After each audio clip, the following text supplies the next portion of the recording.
Feeling lost and alone? Looking for validation from your partner, only to find the feeling of rejection and continued frustration? You're together yet so far apart. Now your frustration has turned into disdain and resentment. Your insecurities have begun to affect every aspect of your life.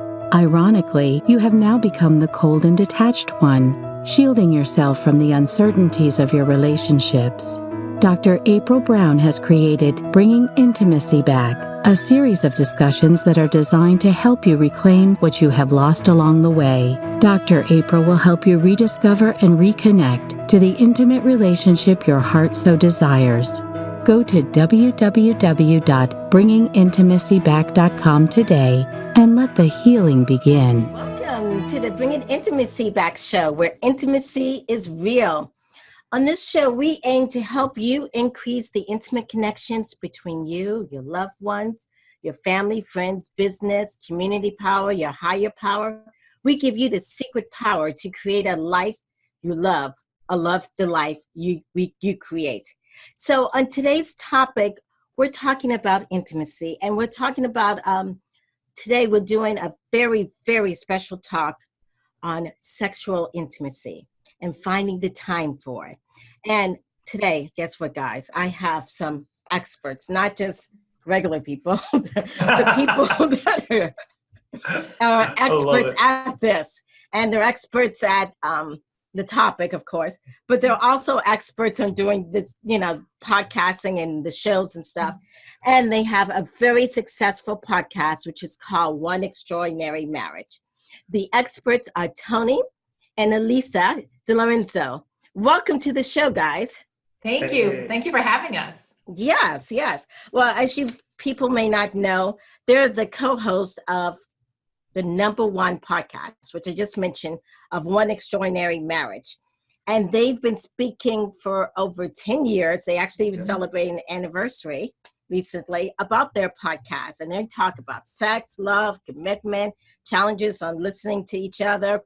But their main thing is marriages. That's what they're focused on. It's making sure marriage is priority and how to create the extraordinary marriage. So as we pick their brains, which is what I'm going to do, Good. to hear about their history and how they help couples, and for you to learn more about them. So the first thing all of us want to know was, tell us how you guys met. Oh my goodness. 25 years ago now, we met, at the University of Colorado at Boulder. I had just turned 21, and it was the summer of 1994. So I was part of a fraternity, and our fraternity house, we rented out to a program on campus. And that summer, Alisa was part of that program. Yeah, it was a science internship program. And That's science. Yes. And so I was doing a neuropsych internship at the University of Colorado Boulder the summer before my senior year in college. And so you fall in love with an older guy. Yes. I was 19 when I met. I turned 20 2 weeks later, and yes, he was a whole year older. But that was the beginning, and it was really just supposed to be a summer fling for the two of us. But we found ourselves at the end of that summer when I was going back to DePauw University in Indiana, where we knew that there was something more, but we weren't really sure about how the whole long distance thing was going to work. Right. Because we were pre-cell phone, pre-email, like this was .edus and, black and white on the computer lab. And yet we made it work. And, through a lot of heartache and whatnot, we're here 25 years later. Yeah. Wow. A summer fling, a long distance relationship, all the things people are like, oh my gosh. And then it turns into an extraordinary marriage. Exactly.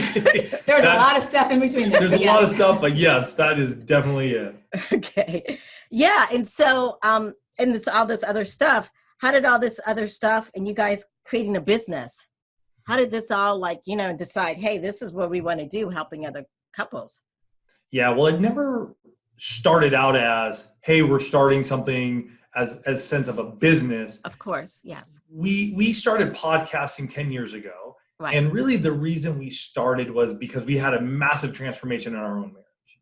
At 11 years in, we were looking at divorce for the second time.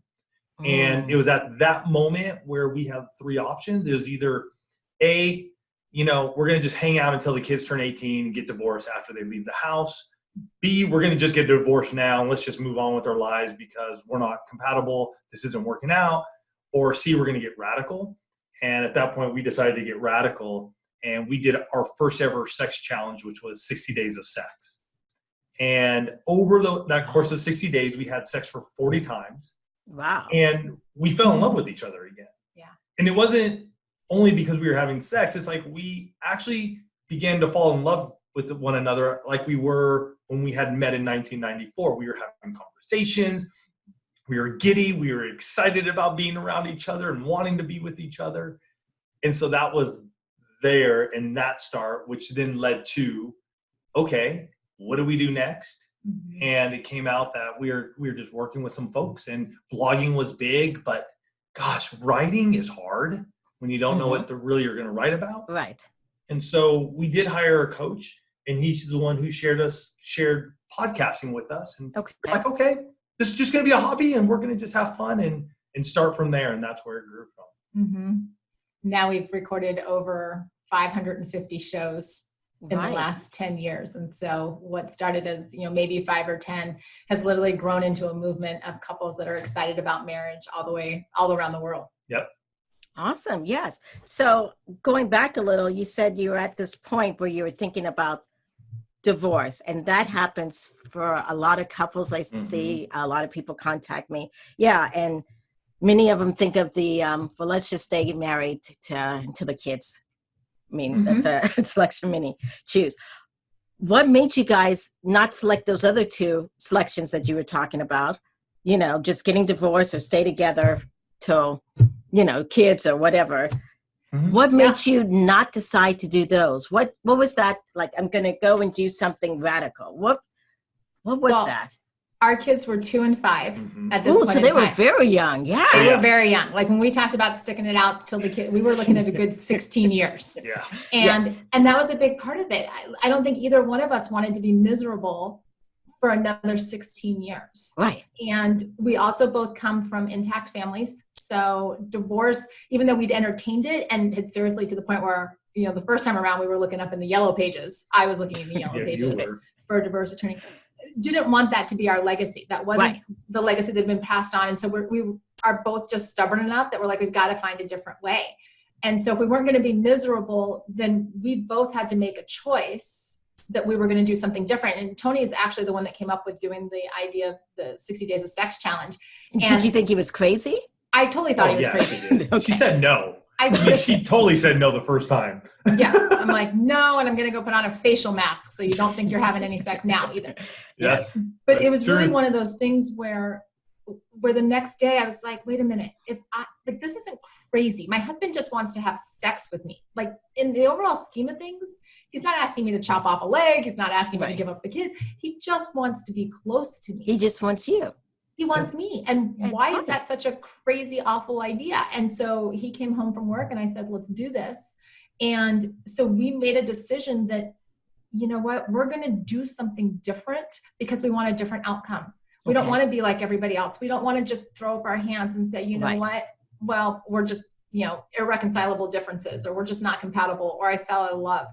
We've seen it in our own marriage, and we've seen it in countless marriages in the one family. You can create change. Right, It just takes action instead of waiting for your feelings to change. Right. Yeah. And so in that process, were you guys working or just? Oh, I was running another business. Okay. Alisa was a stay-at-home mom at that point. Had left and work had two kids, so was busy. Right. Oh yeah, we were running around, and it wasn't like, oh my goodness, we had the perfect life when we were just hanging out on the beach here in San Diego. I mean, we have responsibilities, and I took that seriously. My business was younger. My business at that point in time was about 4 years old. So we were still trying to gain some traction. And then the Great Recession hit. And so we had to deal with that. So yeah, we were just like any other couple who's going through life. And yet I realized Alisa and I didn't want to just throw in the towel without giving it everything we have. And doing the 60 Days of Sex Challenge, it it just shifted us to a point where we were like, you know what? Was it all perfect? No. Even doing the 60 Days of Sex Challenge was a challenge. There's a challenge within the challenge. And yet when we came out of it, we were more in love. We realized that there was still that spark between us. We had to go digging for it, though. We had to go find it. The feelings aren't going to just show up and have butterflies. When I first met her, in 1994, I had to move so those butterflies would come back, or that those feelings of desire and love were there. Absolutely. Yeah. Yeah. Wow. So for a couple of you two who seem very connected, and this show is about intimacy, what does intimacy mean to you guys? Intimacy is a word that, for us, it's really all about connection and closeness. But we don't just define that in our marriage in terms of like the sexual intimacy, which I think a lot of couples, like they hear that word intimacy and they're like sex. Yep. Right. It's something that we run into a lot. It's looking at what are all the different areas in your relationship, in your marriage where you can be close. I mean, we define it as the emotional intimacy, which is, what are those conversations? How are you being vulnerable? We talk about financial intimacy, right? Like there's that whole money thing. Yes. There is that. And are we taking off the masks with the money? We talk about recreational intimacy. What are you two doing together? Couples don't stay in love if they're not doing life together. It doesn't mean 24/7. It means, what are those things that you and I like to do? What are those things I'm willing to do with you? Or I'm willing to do with Alisa, even if it's something that, isn't on the top of my list, and yet we want to do together. We also talk about spiritual intimacy. Exactly. What does that look like spiritually with faith? How do you share that with one another? And then we do talk about physical and sexual intimacy. Our bodies were designed for touch. We were designed to be sexually intimate with our spouses. And so what does that look like? And so we actually take a really holistic approach to intimacy, to creating closeness and connection in our own marriage. Yeah, wonderful. Exactly. Yes. And we were really born touching and being involved with someone. I mean, as babies, that's how we're, so of course, intimacy is just, it's more than just sex. Yes, exactly. It is, because that's one thing that we learned through the 60 Days of Sex Challenge. And then since then, we've done 12 7-days of sex challenges, and we've completed a 30-day sex challenge. And so we've done a lot of challenges. Yes. And one of the things that we really have learned over the years is the emotional intimacy, being able to have open, honest, and transparent conversation with one another, about what's happening sexually and other areas of our lives, allows us to be closer together. And we've gone through this enough in our lives to know when we're not emotionally connected, the sexual intimacy tends to be, quickies, like let's just have the sex, let's just roll. We want that connection, and yet it's not truly what we're desiring. So we sort of have to, we go through these waves and roller coasters of, hey, where are we at and what are we doing? And each one. Right, exactly. Yes. And I'm just thrown away by all the challenges you guys have done over the years. Yes. They're fun. Yes. And I'm glad, as you mentioned, intimacy over the years has, like you said, has developed. And the emotional part is really, really important, and connecting, and even talking about sex is having that emotional connection. Yep. Correct. Because a lot of folks, and we run into this often, we're never, most families don't talk about sex. Like it just, or if anybody talks about sex, it's just don't have sex. Like that's right. And then we get married and we're supposed to be able to have these conversations, or we need to talk about it, but nobody has talked about it, nobody has normalized it. And that's what we do every week behind the microphones. We're like, how can we normalize this so people can have breakthrough in that area of their marriage? Right, exactly. Yes. And you've definitely normalized it. And since you talked about the 60-day of challenge, yes. And so we would love to hear more about how can you have 60 days of sex when you're busy, you got 2 kids and businesses and all that kind of stuff. So we're going to take a short break, but after that, we're going to figure out how do they schedule sex? Because that's just like, wow. Many people can't schedule a variety of things for 60 days. So scheduling sex, yes. So in this break here, I want to talk to our audiences about a new concept that we're doing here with myself and some other counselors here in Southwest Florida. We have a new product called vacation counseling. And if you're thinking about this summer coming up and you're struggling and you want a vacation, but you also want to be able to work on your marriage and that kind of stuff, think about going on vacation counseling. Vacation counseling is one couple at a time, coming down to Southwest Florida. We will provide you with intense therapy, 15 hours for a weekend or 24 hours for a week. And we will have the opportunity to do vacation, to do the boats, to golf and that kind of stuff. Vacation counseling is out there for you. Check it out. It's something that we are doing this summer. Check it out on the website. Thank you so much. Okay, so now that we're back, I keep thinking, you kept mentioning 60 days of sex. Yes. And then I'm thinking, you're working, you've got 2 kids, and at some point you've also done these other challenges, the 7-week and 30 days, and then I'm assuming the kids have to get educated. Luckily, we send them to school for that. Yeah. Yes. We're not doing homeschooling on top of all that. Yeah, that would not be good for us. Yes. Before I even ask about the scheduling, why do you guys think sex is important to a marriage? Oh my goodness. I mean, I think, it actually goes all the way back to most people's wedding vows. In the wedding vows, we talk about to have and to hold our spouses, And so from the very beginning, we talk about the fact that there's going to be this physical intimacy. And ideally, this is a relationship, this is an aspect of the relationship that is only shared between husband and wife. Right. And it's a way to foster closeness. It's a way to have connection like you do with no other person on the planet. And it does, as the emotional works, the physical works, as the physical works, the emotional work, and our bodies, we need that.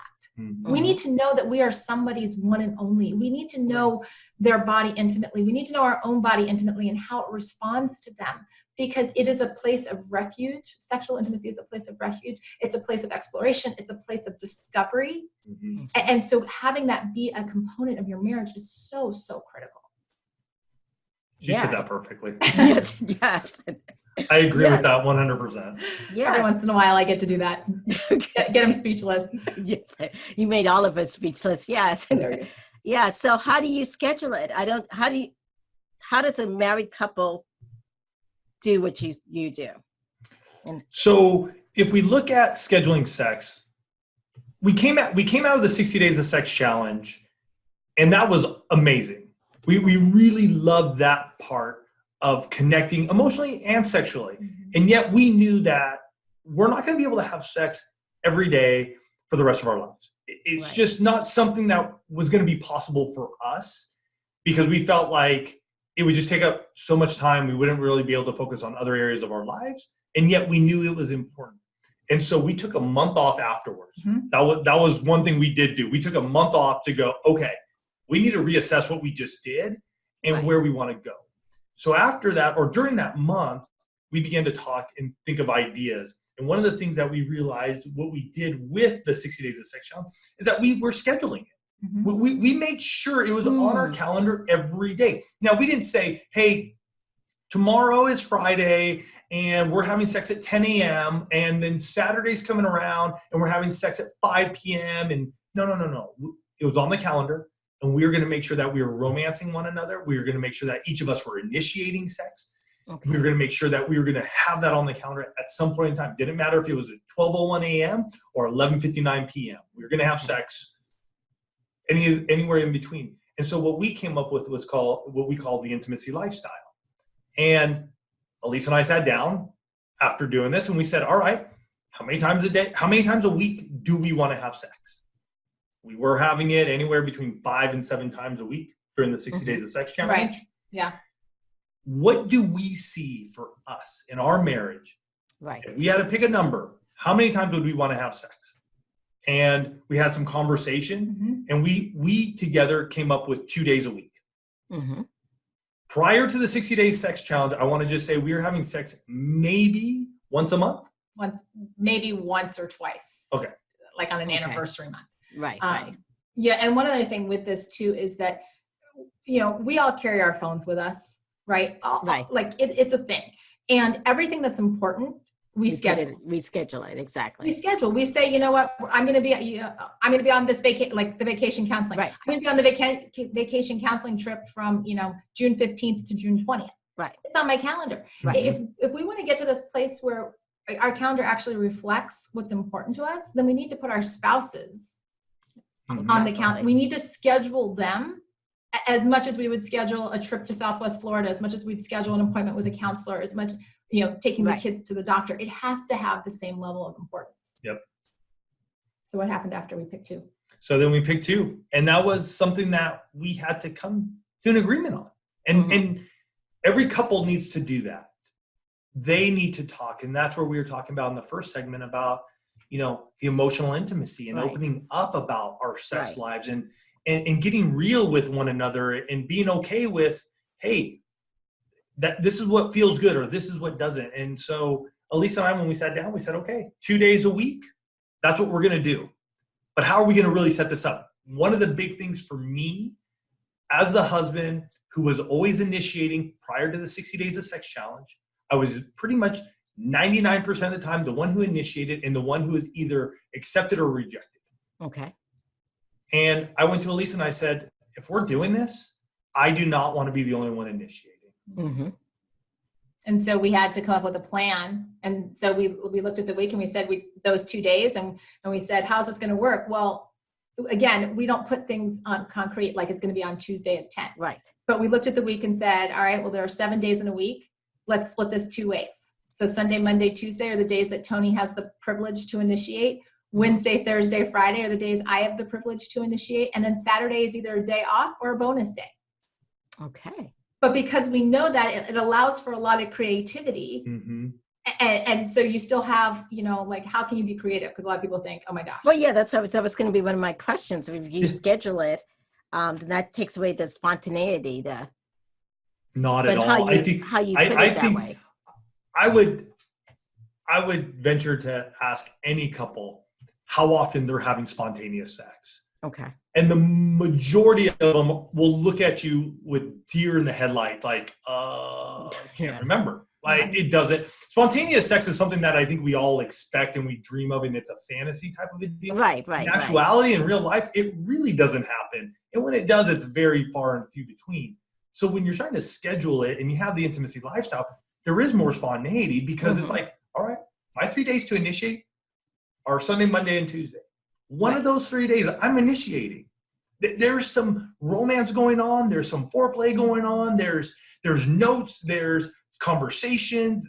Things start to build up. And the spontaneity part of it is that in that moment when we get to have sex with one another, it's like, oh my gosh, it just didn't out of the wind. It just happened and we're having sex. Sometimes it does. And on the other side, though, with Alisa initiating on Wednesday, Thursday, or Friday, I am no longer the only one having to initiate. I'm not the only one trying to set this whole thing up and then being turned down or accepted. And it really changed the dynamic of our marriage. It really changed how we both approached our sexual intimacy and allowed us to be more spontaneous at times. Yeah. And so, Alisa, I want to ask you, because I see it in some females, not a lot, but the initiation part, they're like, oh my gosh, they've never initiated sex before, ever. So it's like, I don't even know where to begin. Some of it is from their mothers talking to them back in the day, or because good girls don't do that. Yes, exactly. Yes. And that was a real conversation that Tony and I had to have, because I had very much bought into the idea that I should be pursued, and that, that's the way it works. And what I would say to all the female listeners and viewers is that you have to understand that your husbands also want to be pursued. That same thing that we enjoy, it feeds them as well. So learning how you can initiate. I mean, we actually put together a resource for couples, on ways to initiate, because many women have never had that conversation with a wife, a mother, a sister, a friend, or whatever. I'm like, how do you do this? Right.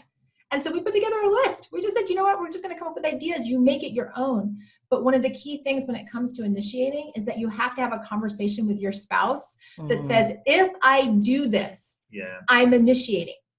Because the challenge that a lot of women have is that they might actually be initiating, but they're so subtle that their husbands don't know. He doesn't respond. She feels rejected. Right, exactly. And can't understand why he's upset or why she's upset. And he's like, I didn't know. Here's an example.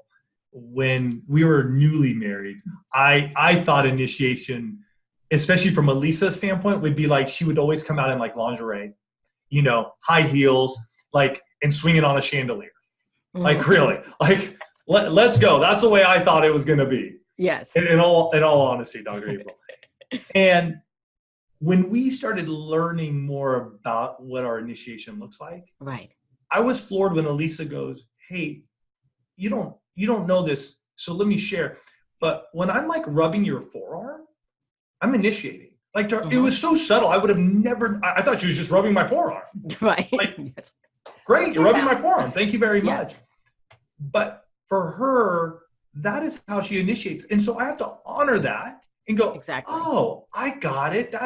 But had we not talked about it, had I not honored it, we never would have been able to get to a point of being able to like, okay, she's initiating. Let's get to the bed. You know what I mean? Like kids are asleep. But when the kids were younger, it's like kids are asleep. She's rubbing my forearm. It's like, let's get naked. Let's go. Like, yes. We got a time frame here. The little ones are going to wake up. So let's make this happen. Yeah. So on the flip side of the initiation, there is that, and one of you used the words rejection. Mm-hmm. Some couples believe that you don't reject at all. Some people say, well, you know, I'm tired, this and that, I've got this and that. How does that really work? What is your guys' philosophy on rejection? Or for us, we have made a decision after the 60 Days of Sex Challenge, we made a decision that our bedroom was really going to be a no rejection zone. Okay. And what that means is that because we've got the intimacy lifestyle set up, we know we've got these windows for both of us. Right. We are looking, we are communicating, we're evaluating what's going on. We're looking at the calendars. We're getting a read for how the workday went. We're getting a read for what the schedule is. And I'm not going to initiate with Tony on a day where I know he's got back-to-back meetings for 12 hours and is going to be exhausted. Mm-hmm. Because he'd want to say yes, but he'd also feel like he wants to say no. So it actually, because of the intimacy lifestyle, it's given us the opportunity to take that component out and not have rejection. Okay. Because we have to be so much more intentional about evaluating what's going on in the entire marriage dynamic. And so, because I was always the one rejecting, this was a big learning curve for me. And we've realized that rejection. Now, let's make sure we lay the line here, though. There's emotional abuse, physical abuse, things of that nature. Like, let's make sure we do understand where we're at. Like, we do not put up with that. And I would not tell anybody that you need to have sex going through emotional or physical abuse. No, get out. Right, exactly. So for us, though, it really has helped us to grow, because when and if something like that comes up, it's not a cold shoulder, Dr. April. It's not I have a headache and I'm going to flip over and you can look at my back. Okay. We've had, again, it comes back to that emotional intimacy. That communication. Yes. You got to open up and go, what's going on? Just this week. And I'll share. Just this week. Sunday, Monday, Tuesday, my days. We just had one thing after another. We were coming up to Tuesday. It was 10:30 and I'm looking at the clock and I'm looking at Alisa and I'm going, I don't have it. Like, I'm tired. And if I didn't say anything to her, she may have felt like I was rejecting her because I didn't bring anything up. So I said, hey, you know what, honey? I really want to. Right. And yet right now I'm tired. I know you're tired. Can we just call this a push? And tomorrow we're going to have some time. So I'm going to make up my days on Wednesday, and then we'll let you take your Thursday, Friday. And if you need Saturday as that bonus day, we'll do it. So instead of rejecting and just going, no, I have a headache and I'm going to flip over and I'm not going to talk to you, we had the communication, we discussed it, and nobody felt rejected. We came to an agreement. We said, okay, this is where we're at. Let's make it happen tomorrow and we'll move forward. Oh, awesome. Yes. So you use a terminology that I'm not familiar with, but I think it may be in the intimacy lifestyle you guys do. Push. Oh, when you said push it forward. Oh, push it forward. We're just gonna push the. Is it a concept in the intimacy lifestyle? It's becoming one, and we're learning it. This is honestly a place where we're working through one of those areas where we haven't been there as much. Our kids are older. We're a lot more active. There's a lot more things happening. Right.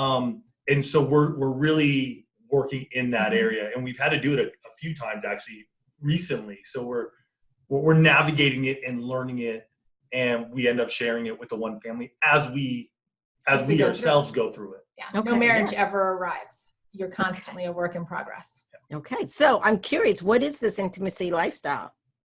So the intimacy lifestyle really at its core is a game plan for couples to schedule sex. It's looking at, having conversations around how often do we want to have sex, and coming up with an agreeable number for both husband and wife. It is, looking at how are we going to know when someone's initiating and having those conversations. It's, dealing with what if I want to say no. It's putting all of that into an agreement. We actually have an intimacy lifestyle planner on our site where you have all this conversation and then you do it for 30 days, right? Try it. It's like anything new. You actually have to do it a few times to see what's working, what's not working. I mean, we have couples in the one family that alternate by weeks. And so, like the odd weeks of the month are his and the even weeks are hers. We've got couples that go every other day and just take turns initiating. It really becomes, we have couples now that because of the hectic week that they're in, they are taking Saturday and Sunday as their days to schedule sex because they're both home. Kids are still around and all that, but they don't have the pressure of also doing work, maybe church activities, volunteering, sports, and all of that. So one spouse takes Saturday, one spouse takes Sunday, or whatever days they have off. And so it's really, like Alisa said, it's a plan for your sexual intimacy. To the core, that's what it is. And it's putting that as a priority on your calendar so you're making it happen each and every week. Okay, awesome. Yes. So we're going to take a short little commercial break. And when we come back, we're going to hear more tips about scheduling sex. And they've given us a few already. But in this commercial break, I would love for you to tell us more about what you guys offer the community and how they can find you online and everything. Yeah. So best place to go, everybody, is oneextraordinarymarriage.com. You'll find everything that we have going on right there. More importantly, if you have any inkling to listen to us more, which I hope you do, go to your podcast app, go to One Extraordinary Marriage Show, hit subscribe or follow wherever you're at. We'd love to have you part of the one family and hear us each and every week. We drop 2 episodes each and every week, and we love just sharing, insights that are going on in our lives and those that are happening with the one family. Yes, but you guys also have books too. Oh, yeah. We do. Yes. On the site, we have, all of our books. We've written 5 books over the last 10 years. We have all of our resources like the Intimacy Lifestyle Planner. And I also do coaching for couples and individuals as well. So those are all, when somebody gets plugged into One Extraordinary Marriage, they're not just getting plugged into a podcast. They're actually getting plugged into a marriage movement that is changing the way that people do marriage around the world. Wow. Yes. Well, thank you so much for what you guys are providing and how you're, like you said, you're changing it. Yes. So as we're wrapping up on the last part of our segment, and I know you've given some tips already on how to schedule sex. One thing that I know a lot of couples struggle with is kids. How do you schedule sex when you have little ones? Sometimes little ones in the bed. Yeah. Yes. Yes. And how do you schedule it on the other end when you have, teenagers and they're going, driving you? Yes. Nuts. We started all of this, like I said, when our kids were 2 and 5, and now we're at 17 and 14. So we span that whole spectrum. And, the reality is, I think it's actually easier when they're little in some respects. First of all, parents, get a lock for your bedroom door. Yeah. It is okay. It is okay for your children to have to knock on the door. Yes. And it gives you the peace of mind of knowing that no one is going to walk in Right. So you can do that. Secondly, get yourself some kind of sound machine for your bedroom. That's what I was going to say. Yes. Yeah. I love what we have one called the Sound and Sleep Machine. And it's just wonderful to just have that on. It just gives you that noise, that white noise, to help you to just know that, hey, your kids aren't, heads up against the door or something. But most kids aren't going to do that anyways. They're going to come in, they're going to knock, and it's all good. I like that. Take it outside of your bed. Have sex in the shower, especially when they're younger or older. Take it outside of your bedroom. Take those opportunities when you're away or they're away at school. If they're in school, find those times when you can rendezvous together. If it's, hey, you're both, have a lunch break at a certain time. Can you guys run home together and see each other there? Kids are at school. I was also going to say, especially when they're little, it's okay to have sex while your kids are taking a nap, right? Like the laundry, the dishes, all of the errands will still be there. Right. But it's so critical that parents of young children keep their sexual intimacy alive, because long-term that will mean more than any clean, pair of socks, any clean dish, any clean anything, because kids ultimately want their parents together. Exactly. And making each other a priority when the kids are little is the number one thing that you can do to give your kids a legacy of the two of you being together. So that's when they're little. When they're teenagers, don't freak out. I would say don't freak out if they know you're having sex. No. In fact, your kids should know you're having sex. It's a tremendous opportunity. I'm like, you don't have to go into details. Right. Have those conversations. But have those conversations. Make it safe for your teenagers to talk to you about sex. That's they're being exposed to it, whether you want to face it or not. Right. And you need to be their first line of defense, their first line of instruction, because we've got two teenagers. We know a lot of what they're being exposed to because they share it with us. But we've, as a society, we've got to step into this place where we're educating our kids about sex. It's got to happen. And if they know, it's okay. They may be grossed out, but they're still going to be like, okay, my parents are good. They're having sex. Right. So exactly. And again, lock the door, because you also don't need the teenagers walking in. Which they will try and do as well. And so there are times when you're just like, hey, what's happening? And what do you need? Let's get going and move on. See you later. Yeah. Okay. Yes. What advice also, there's some couples, especially sometimes females, who feel like they're getting nothing out of sex. That really, I think, goes to, that may be a couple that needs help. Right. Because if she's not getting anything out of sex, there could be other things that are going on. There may be pornography in the marriage. There may have been infidelity in the past. There may be, emotional traumas. Sexual abuse when they're younger. Emotional traumas. Yep. And so if there's a dynamic where she doesn't feel like she's getting something, then that needs to be explored. That was never the design for sex, that it would only be for one partner and not exactly. for both. Yeah. And so I would encourage help. And I would say, though, too, exploring your own body, both male and female, knowing what feels good and delights you in that moment.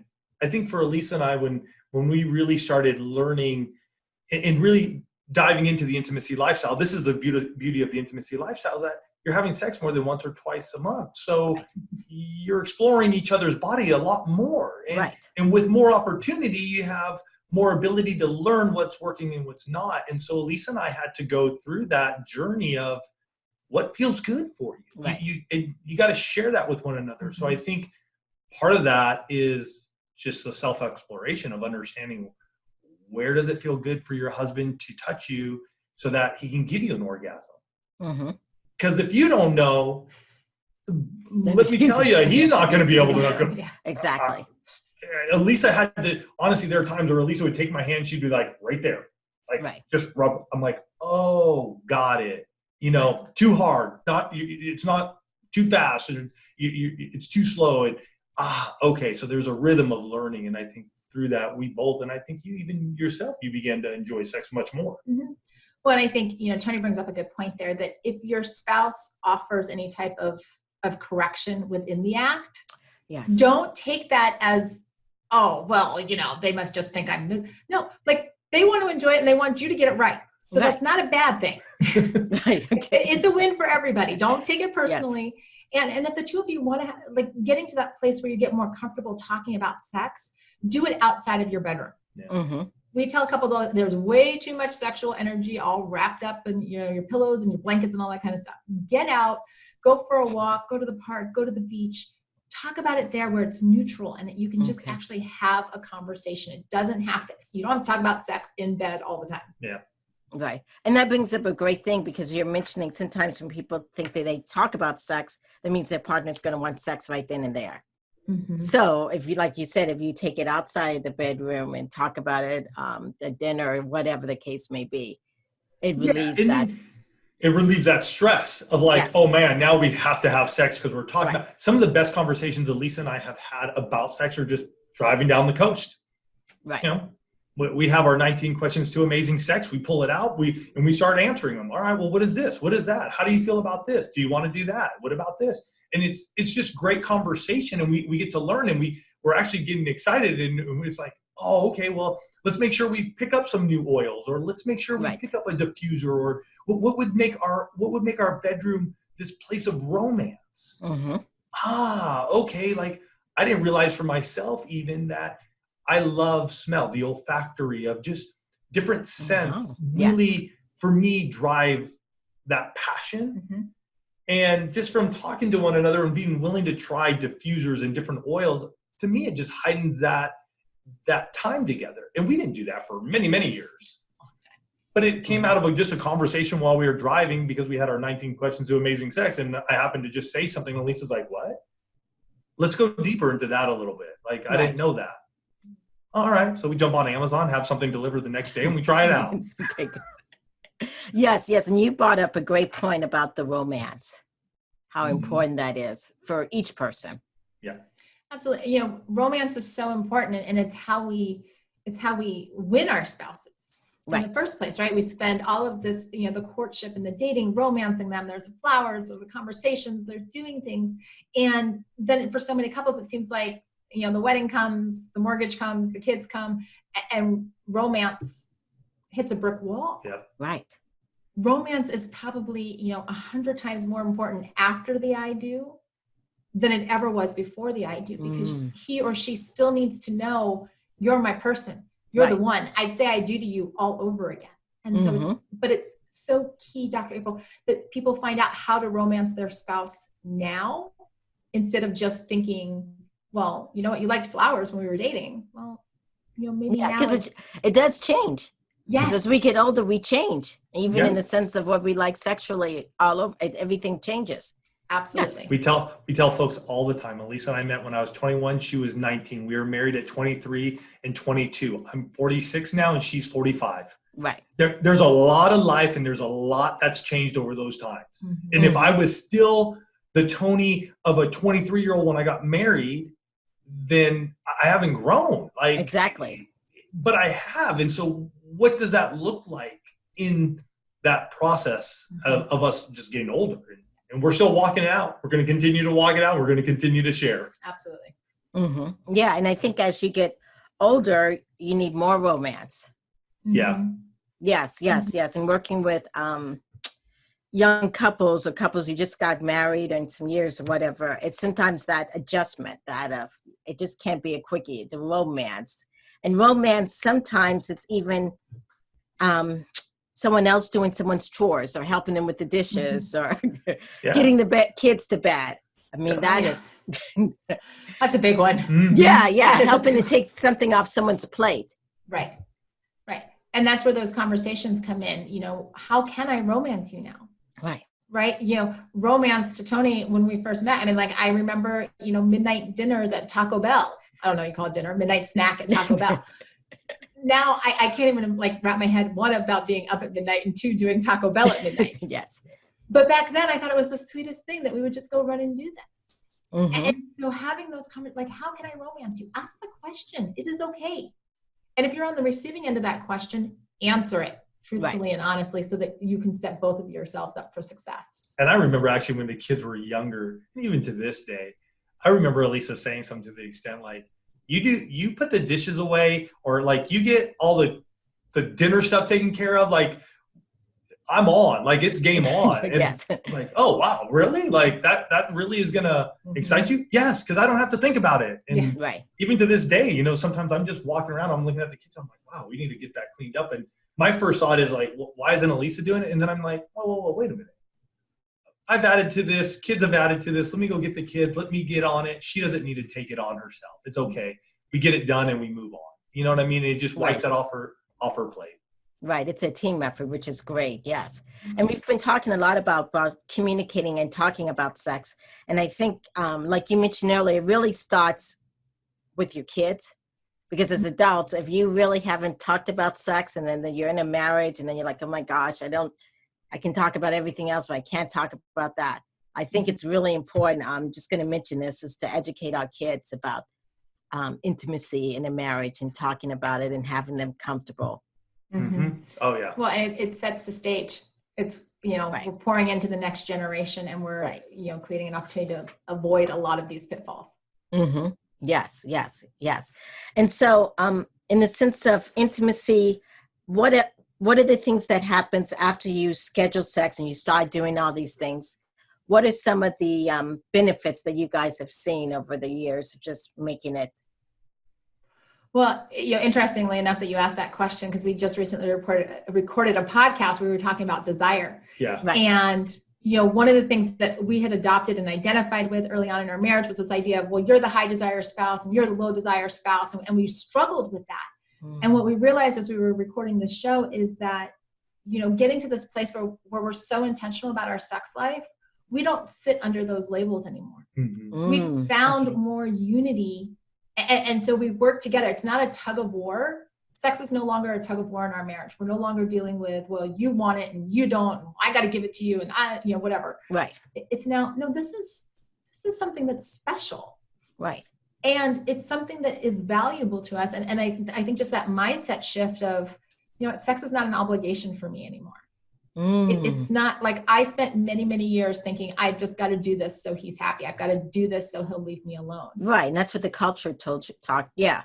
Absolutely. And now it's like, no, I get the privilege of having sex with him. And by the way, I do enjoy an orgasm. So it's a win for me too. Yeah. Right. You know, benefits for me, I just feel like we're having sex. So benefit is quantity.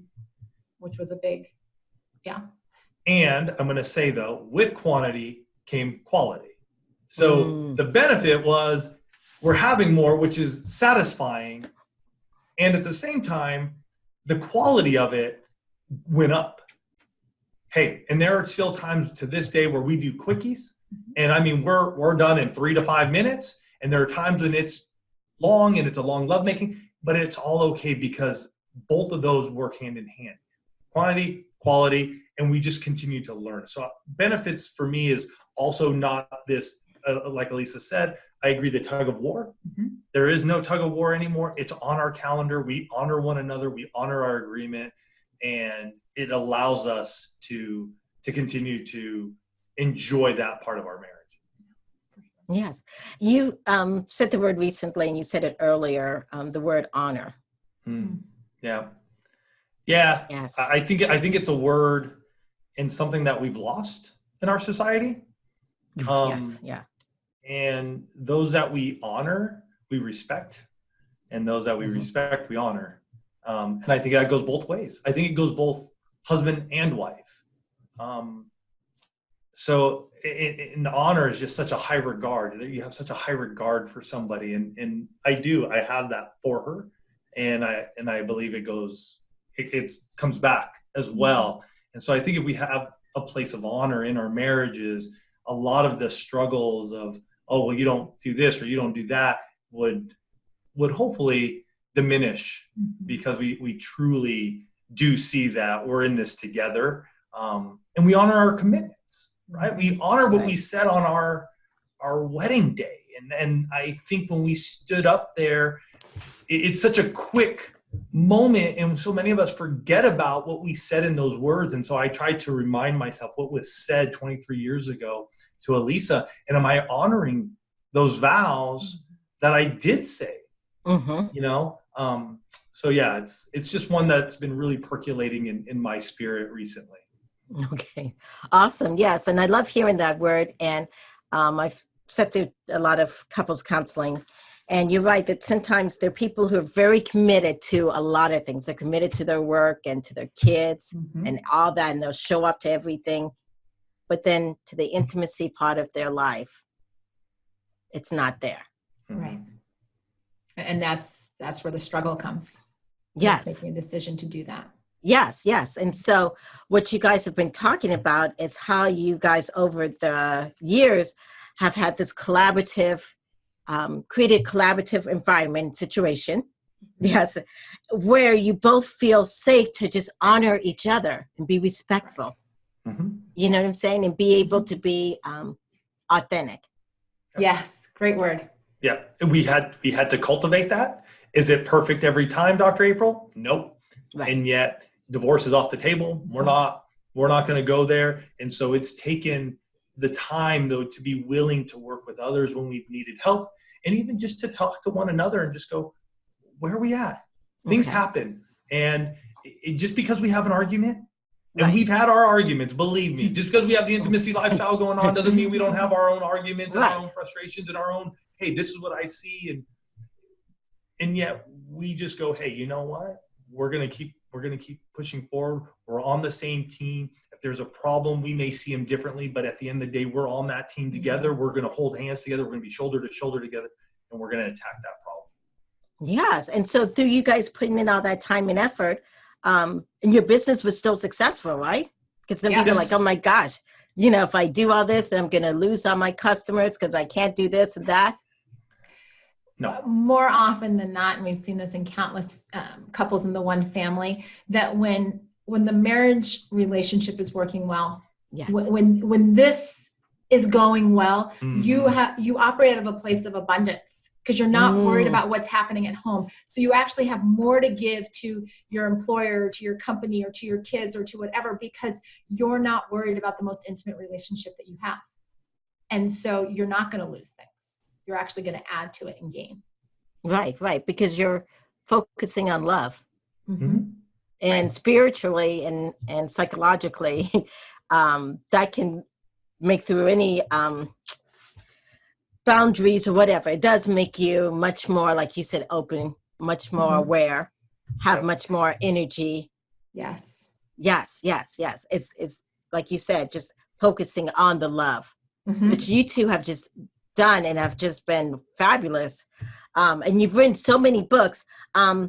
One of the books that I was looking at was the 13 Keys to Unlocking Intimacy in Your Marriage. Yeah, we have it right here. You want us to show it to everybody? Okay, yes. Yeah. So there we go. Yep, it's called Strip Down, 13 Keys to Unlocking Intimacy in Your Marriage. Yep. Yes. Can you tell us a little bit about that? Because I have it here also. I should have. Oh, yeah. Yes. So that was actually the very, very first book that we ever wrote together. Okay. And it really came out of all the insights that Tony and I had when we were doing the 60 Days of Sex Challenge. It was the rediscovery or initial discovery of all of those different forms of intimacy. It was looking at different areas that maybe couples overlook. What does your bedroom look like? Are you getting dressed up for date nights?